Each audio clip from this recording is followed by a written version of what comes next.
topics in this video as well.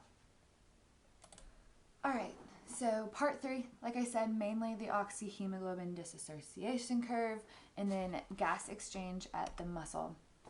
So first, let's discuss blood gas transport.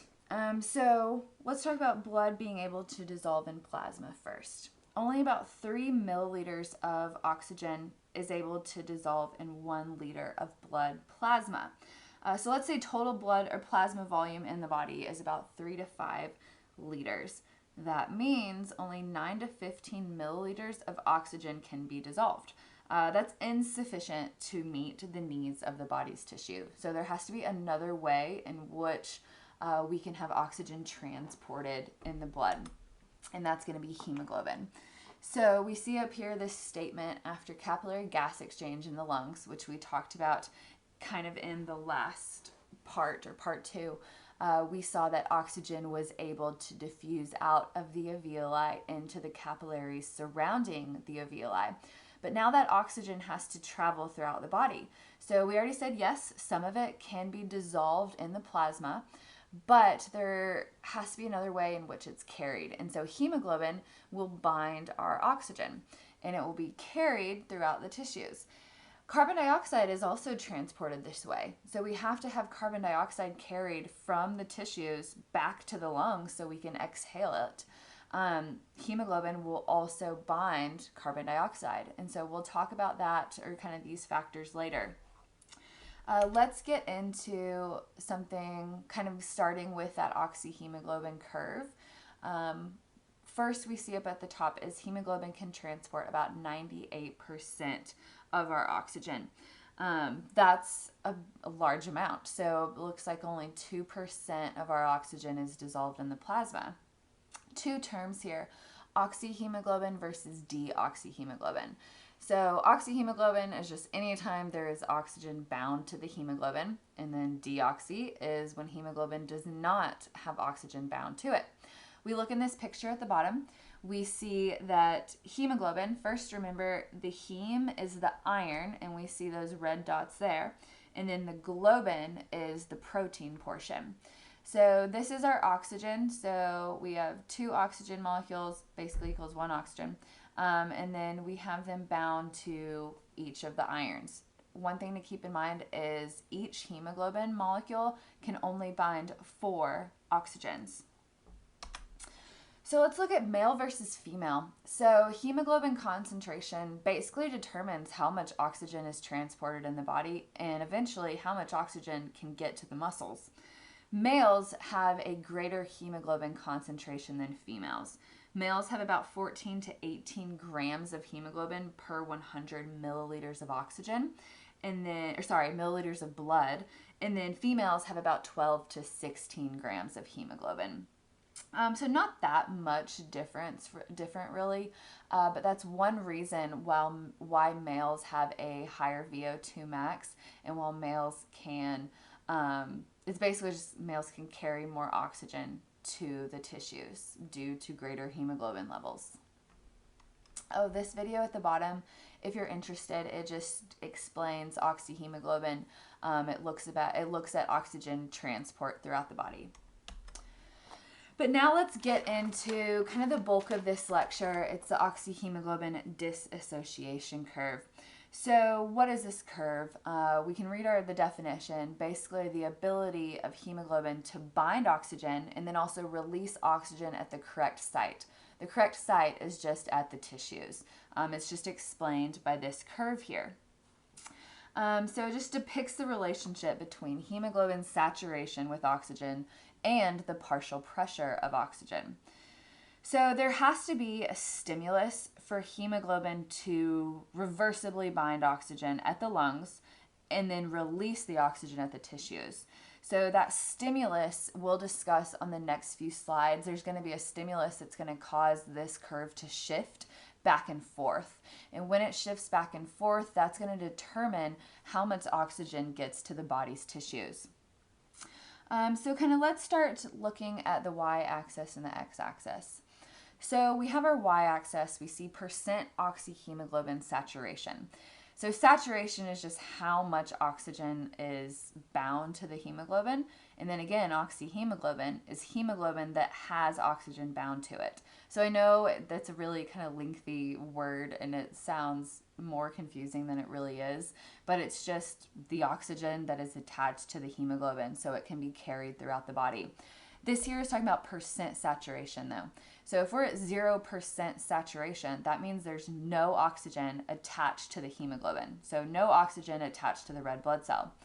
If we go up here, we have 100% saturation. So now we have all of the hemoglobins have attached an oxygen, means the red blood cell is fully oxygenated. So that's really what the percent is. So we can go from 0 to 100. It's just talking about the percent of oxygen that's bound to the hemoglobin. So how saturated is it with oxygen? And then at the bottom, we have partial pressure of oxygen. So partial pressure of oxygen we discussed in part 2. Remember, partial pressure is basically the pressure that a gas exerts on its own. And so oxygen moves according to its own pressure. But also the pressure is determined by concentration level. So let's say that we are at an area of low concentration. We're going to have a lower partial pressure of oxygen compared to a high concentration. We're going to have a high concentration of oxygen. So let's recap a little bit. Partial pressure, how it changes as we kind of travel from the lungs to the tissues. So I'll kind of recap. At sea level, we said the partial pressure of oxygen in like the air mixture is 159 millimeters of mercury. Then we said as we breathe in that air, once it gets into the alveoli, the partial pressure has now decreased to 105 millimeters of mercury. Now we have the blood traveling to the tissues, which is actually going to be in this picture right here, blood in systemic arteries. We know arteries are moving away from the heart to the body. And if you remember, go back and look at your notes, the blood in the tissues is 100 millimeters of mercury. And so that's what this is showing right here. This is the blood that just left the heart traveling to the body. It's fully oxygenated.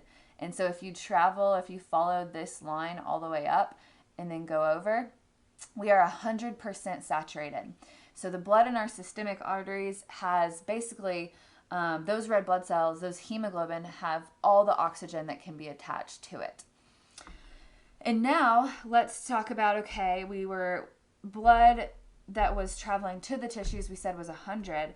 What about the blood returning to the heart? That's going to be blood in systemic veins. And we know that that's 40 millimeters of mercury. If you go back and look at your notes, you'll see that same number. So blood in systemic veins has a lower partial pressure because there's less oxygen in that blood traveling back to the heart because it already dropped off all the oxygen.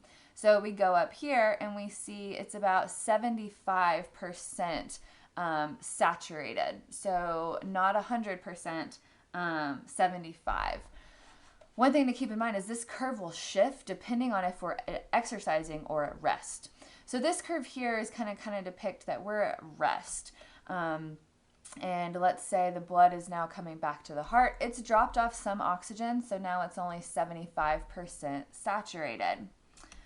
These two boxes over here, what are these depicting? It's just kind of showing exactly what I just explained.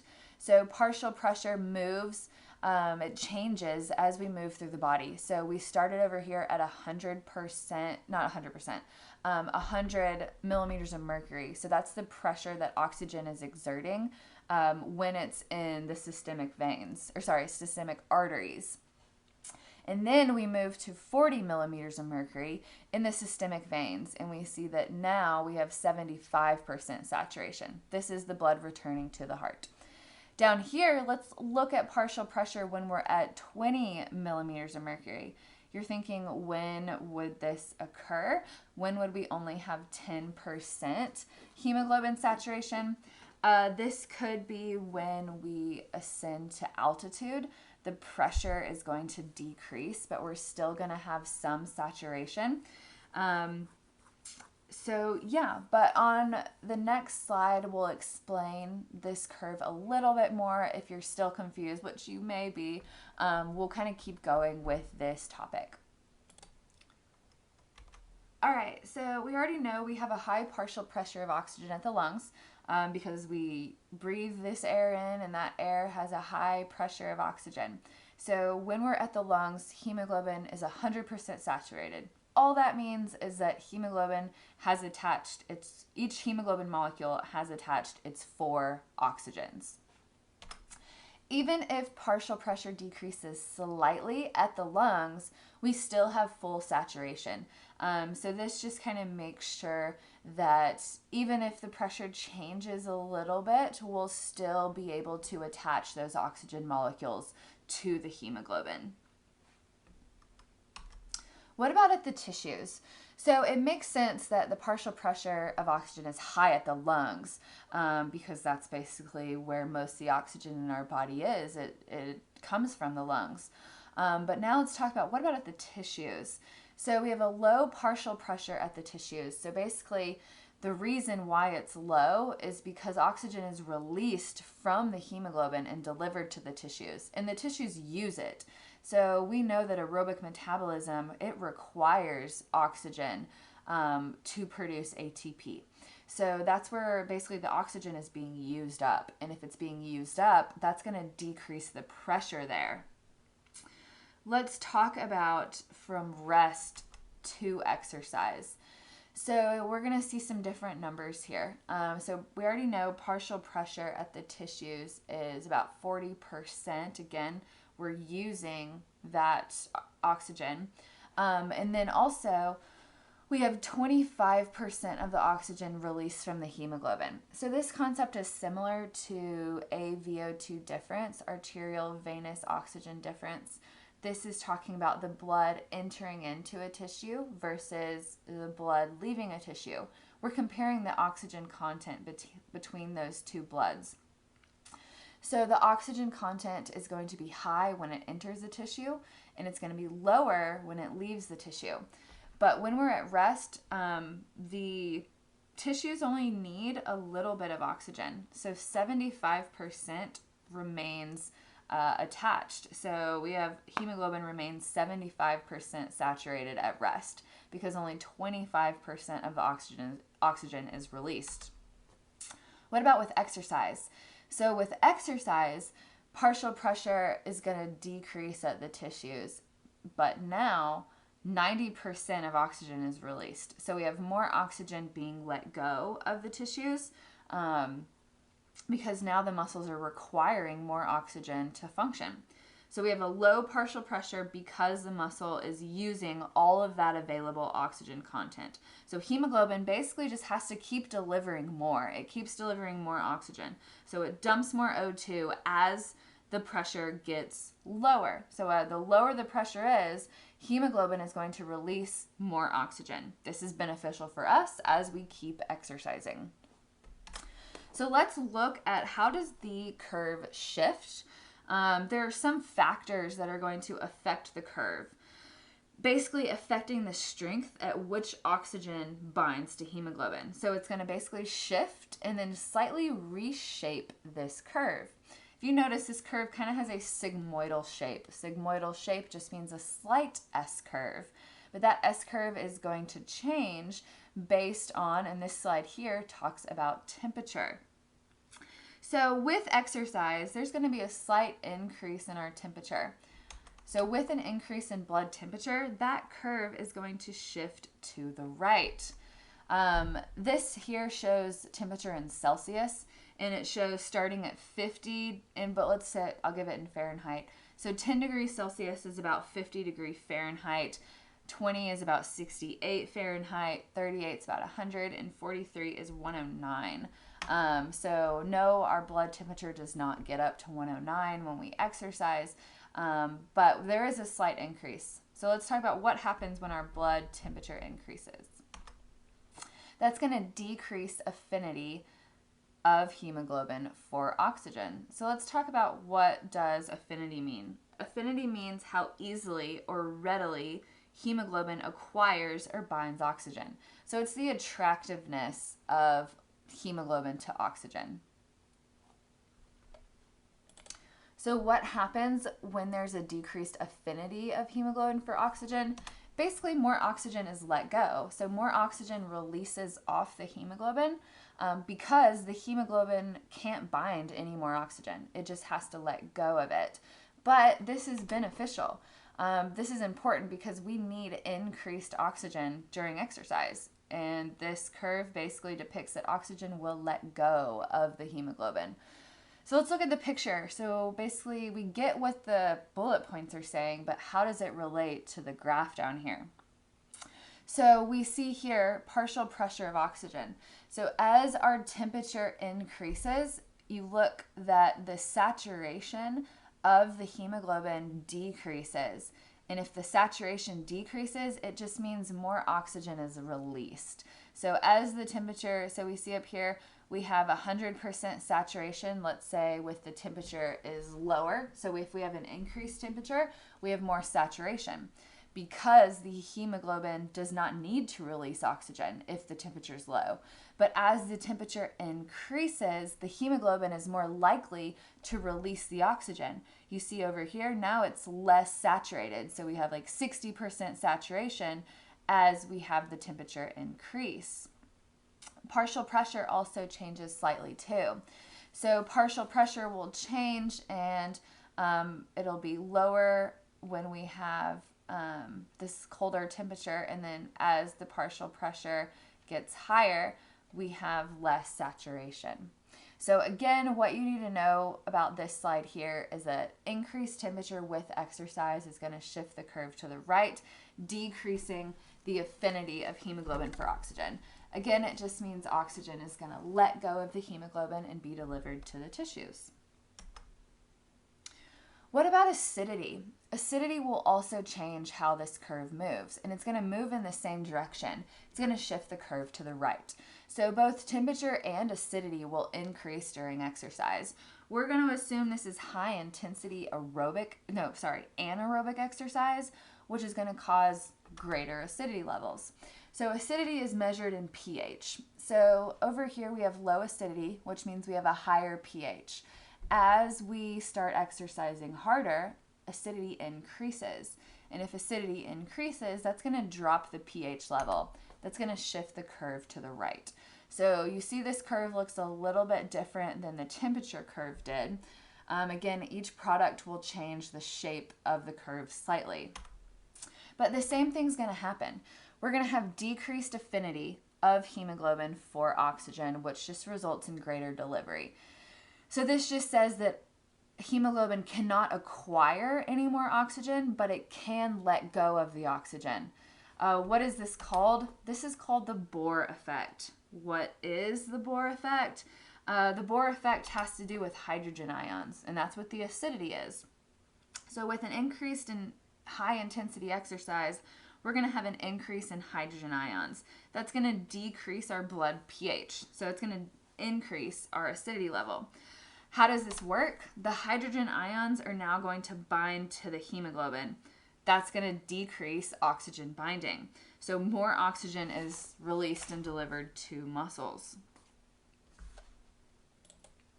What's the benefit of this? The hydrogen ion produced binds onto the globin portion. So the hemoglobin kind of acts as a buffer, and it helps to maintain normal acidity, so normal pH levels inside the red blood cells. This reduces the affinity for oxygen, again, triggering that Bohr effect, which moves the ODC, so moves this curve to the right, releasing more oxygen at the tissue, so it's available for metabolism.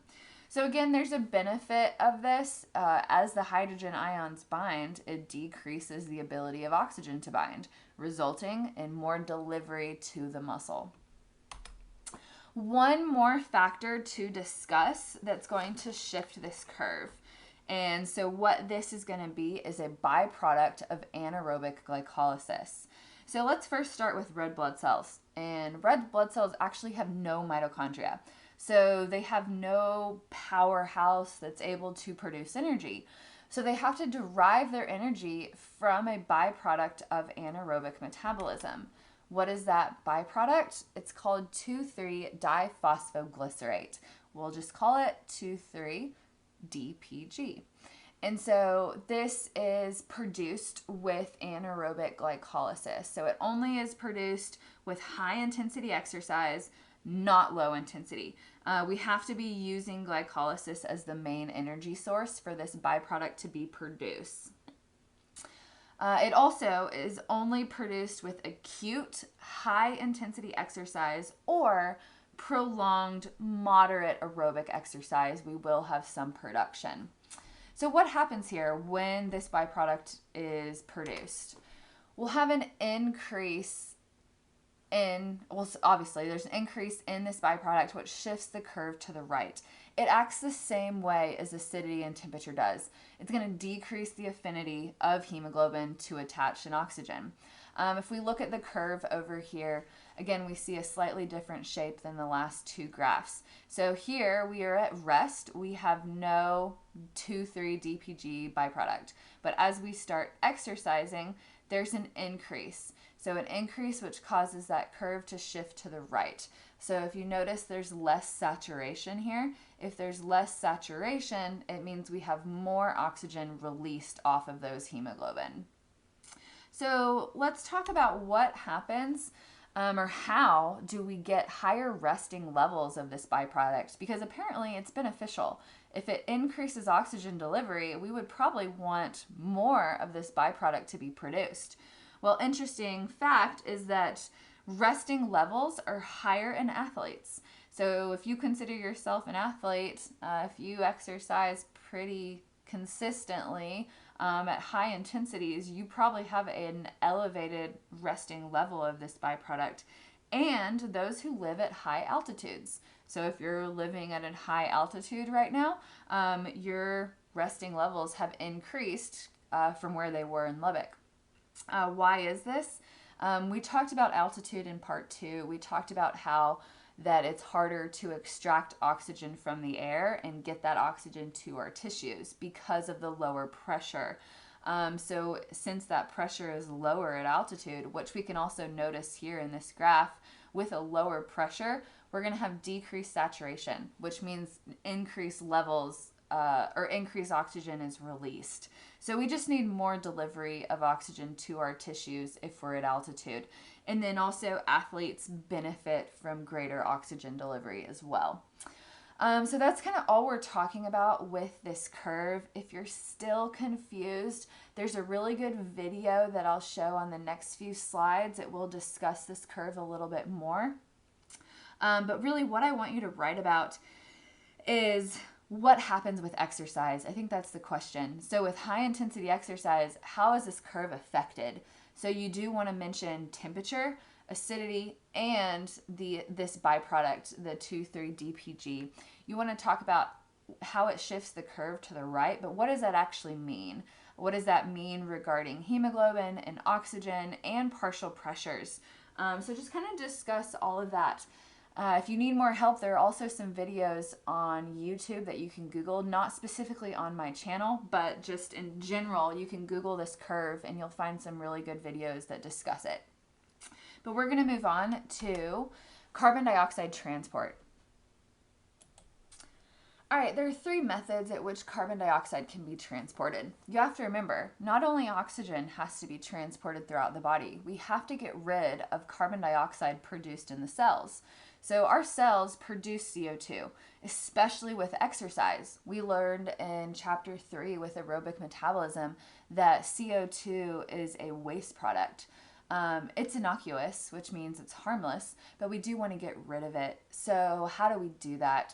So we look in this picture and we see tissue cells here and we see 3 arrows. So that's going to be the 3 different ways we can transport CO2. So there's a great solubility in plasma for CO2, means it can dissolve easily. So CO2 dissolved in plasma, that's the first way or first method of transport, but we see 7 to 10% of the CO2 is dissolved. We have to get rid of the rest of it. So the second way that hemoglobin can be transported is it can bind onto the hemoglobin. So it binds onto the globin portion, which is the protein portion, because remember, oxygen binds onto the heme portion, which is the iron portion. So when CO2 binds to it, it's called carbaminohemoglobin. Let's read this statement right here. Oxygen and a low PCO2 at the lungs causes CO2 to be released. So if you think back to how we talked about oxygen delivery, and we said oxygen is delivered to the muscles when the partial pressure decreases at the muscles. So there's a low level of PCO2 at the lungs. That's going to cause CO2 to be released from that hemoglobin, allowing us to exhale it. So basically allowing us to expire that CO2. Another thing to remember when learning all of this is that gases move from high areas of pressure to low areas of pressure. That's another reason why oxygen is released when there's a lower partial pressure, is because it moved from the high area to the low area. Same in this statement right here. There's a low partial pressure of CO2 at the lungs, causing that CO2 to be released there. And so now we can easily exhale it. But if you notice, we still have a lot more of CO2 to be transported. So the majority of the CO2 is transported as bicarbonate. So bicarbonate is a vital component in the pH buffering system of the human body. So it helps to maintain the acid-base homeostasis. And we learned about bicarbonate in, I think, chapter 3 as well. We have increased buffers, and bicarbonate is kind of a buffering system. So bicarbonate works with hydrogen ions, and it also works with CO2 in the body. So let's talk about carbon dioxide. We already know it's produced as a waste product of the oxidation of sugars in the mitochondria. And so it's just talking about it's produced with aerobic metabolism. So what's going to happen here? So basically CO2, and we have some reactions to discuss. So CO2 combines with water. And when CO2 combines with water, that's going to form carbonic acid. So carbonic acid is basically bicarbonate. So it's a form of bicarbonate. So we see here the H, there's our hydrogen ion plus this bicarbonate. So it actually collects hydrogens when we transport CO2 into bicarbonate because we need a hydrogen in order to facilitate this reaction. If you look down here, we see the same thing. So we see CO2 plus water. We have 2 hydrogens, a carbon, and 3 oxygens. But something happens in this process. Bicarbonate has a negative charge. And the removal of a negative charge from all cells or the red blood cells does result in electrical imbalance. So it'll kind of cause this electrical imbalance across the cell's membrane. We want to avoid that. So we see here we'll have this bicarbonate diffuse out of the plasma. And to prevent that electrical imbalance, we now will have a chloride ion diffuse into the red blood cell. So they're basically replacing each other. This is called a chloride shift. And so we see this down here at the bottom. This chloride shift, basically it's the exchange of a bicarbonate ion for a chloride ion. And that kind of balances out this electrical charge. So doesn't cause this electrical imbalance inside the cells. Again, looking at this process, I know it's tricky to understand. This is not chemistry. I don't teach chemistry. But all I want you to know or gather from this slide is there are 3 methods of carbon dioxide transport. And you do have to know the percentages, about 10% plasma, 20 hemoglobin, and then 70 bicarbonate. You don't really have to know anything about what happens with carbonic acid or this chloride shift. You just have to know the 3 methods of transport. This next slide here also kind of continues talking about carbon dioxide transport. But this talks about now, once we've reached the lungs, what happens? So think about this down here. All of this is blood. These are our red blood cells. This is the alveoli. And so we have to have CO2 diffuse back into the alveoli because we have to exhale it. We have to get it out of our system. So we said 10% was dissolved in plasma. So it's carried in the blood. So the CO2 is just carried in the plasma, in the blood, back to the lungs, so back to the alveoli, and it just diffuses across the membrane. So the CO2 that was dissolved in the plasma diffuses into the alveoli. Let's talk about the CO2 that was carried by the globin portion of the hemoglobin. So here we have carbaminohemoglobin. Now the CO2, once it reaches the alveoli, there's going to be a stimulus for the CO2 to disassociate from the hemoglobin. And once it disassociates, it's going to diffuse back into the alveoli. And then our last method of transport was transporting as bicarbonate. So the reverse reaction will now occur. So we have here our bicarbonate. We have bicarbonate plus our hydrogen. We now see the chloride diffuse back out of the red blood cell, and then the bicarbonate diffuse back into the red blood cell. And then over here, we have our two, kind of what started the reaction was CO2 plus a water molecule. So now CO2, it has disassociated, the reaction is reversed, and now CO2 can just diffuse across the membrane and back into the alveoli. So that's how CO2 is transported back to the lungs. Remember, gases move from a high area of pressure to a lower area of pressure. So there's a low area of pressure of CO2, or low partial pressure of CO2 in the alveoli, and it's high in the blood that's coming back from the body.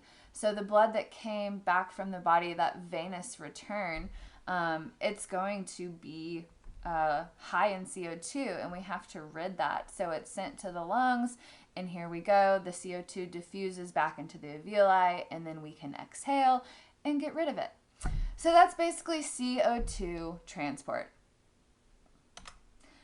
Let's talk about one more topic for this part 3, and it's gas exchange at the muscle. We've been talking about gas exchange kind of at the lungs the entire time with hemoglobin. Now we're about to start talking about myoglobin. I think this video at the top is really good, but instead of playing it now, I'm going to post it separately next to this video on Blackboard so you can access it. But let's talk about myoglobin. And myoglobin different than hemoglobin. So myoglobin is a cytoplasmic hemoprotein that also reversibly binds oxygen. It's basically an O2 transport molecule found in skeletal and cardiac muscle. So it's not found in the bloodstream like hemoglobin is. So we see that gas exchange at the muscle occurs due to the partial pressure difference between oxygen and CO2 in the tissue and in the blood. So once oxygen has diffused into the tissues, there needs to be an oxygen carrier molecule ready, and that molecule is myoglobin. So it's in the muscle, and it's going to assist in oxygen transport into the mitochondria. So myoglobin is basically located between the muscle membrane and the mitochondria. What this does is it results in two smaller diffusion distances, and it increases the rate of diffusion. So the first point I have here is assist in passive diffusion of oxygen. So it's kind of what I just explained. It reduces transit time for the oxygen to get to the mitochondria. So the myoglobin just acts as this oxygen transporter. It assists in diffusion and allows oxygen to get into the mitochondria faster. Next is it's going to function as an oxygen reserve at the start of exercise. So how does it do this? Think back to when we talked about chapter 3. There was a lag in oxygen uptake at the start of exercise. We termed that oxygen deficit. So with that decrease in O2 uptake at the beginning of exercise, myoglobin is going to act as the oxygen reserve and allow some oxygen to still get to the muscles during the initial stages of exercise. This occurs before the oxygen needs are met by aerobic metabolism. We said oxygen uptake was about 2 to 3 minutes at the start of exercise, depending on your training status. And so myoglobin just acts as this oxygen reserve, and it still allows oxygen to get to the muscle, even though we have not entered into aerobic metabolism. So beneficial. And then next, let's talk about saturation of hemoglobin at lower partial pressures of oxygen. First, quickly, before we move on, is if you look at this picture here, the myoglobin only binds onto one oxygen.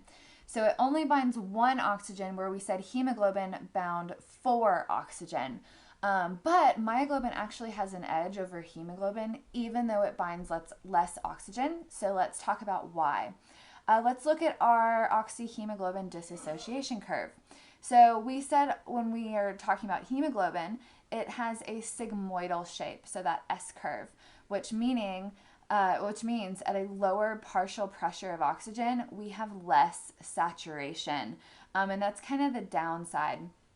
But we see over here with myoglobin, we have 100% saturation even at lower PO2s than hemoglobin. So over here, myoglobin, we still have 100% saturation even at 20 to 40% of, 20 to 40 millimeters of mercury. So if the partial pressure is lower, myoglobin is still saturated, unlike hemoglobin where it's not. So what that says is that myoglobin basically releases at very low partial pressures in the muscle during exercise. So myoglobin allows for better oxygen transport. So myoglobin, it is already in the muscle, and when there's lower partial pressures, it's able to release that hemoglobin or release that oxygen. So just allows for better oxygen transport. So kind of the main differences there, what you need to know about myoglobin versus hemoglobin is first how many oxygen it binds, and then you have to know about the difference in the oxyhemoglobin dissociation curve. So difference in saturation based on partial pressures. And then just these 2 bullet points right here. So you'll just have 1 or 2 questions about the difference between myoglobin and hemoglobin. But I will post that video. There's 1 or 2 videos that I think are really important to understand the oxyhemoglobin dissociation curve a little bit better. So I'll post those videos, so please watch this part 3 and then watch the other videos posted underneath it, and that will help you out a lot. But that's all I have for part 3. The next video will be about part 4.